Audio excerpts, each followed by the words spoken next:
David Pye has been found guilty today of 6 charges in WA Supreme Court, including the murder of his former friend, ex-Rebels boss Nick Martin.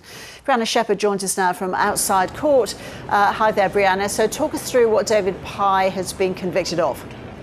Hi, Ros. Well, as you said, there was a total of 6 offences that David Pye was recently found guilty of, the most significant of those being murder for essentially orchestrating the assassination of a former Rebels Bikie boss, Nick Martin, who had also been a friend of Pye at one stage.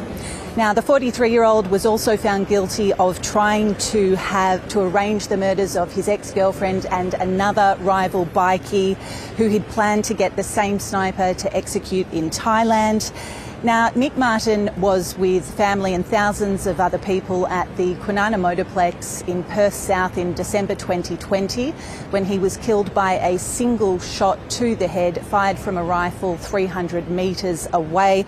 Another man was also injured during that, and today Pye was also found guilty over that offence. He was also found guilty of 2 counts of essentially paying the sniper, whom he'd promised $150,000 for the execution of Nick Martin, but the court heard only ended up getting $100,000. Now, the testimony of this shooter, whose identity has been suppressed, really did make up the most evidence in this case. That did matter to this sentencing. Justice Joseph McGrath said in his written judgment that he was satisfied the shooter was a credible and reliable witness, obviously leading to these guilty verdicts.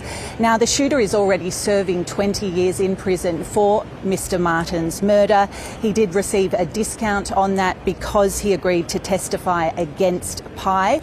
Now, when this trial happened late last year, there was a lot of police presence here. The court was surrounded for that trial. Today, for the verdict, there was a much smaller cohort of police officers who were here. Some of them were armed. It was a very, very short hearing. Justice McGrath just read out those convictions, the guilty offences, said that we now need to set a time for the sentencing, and has since published his judgment.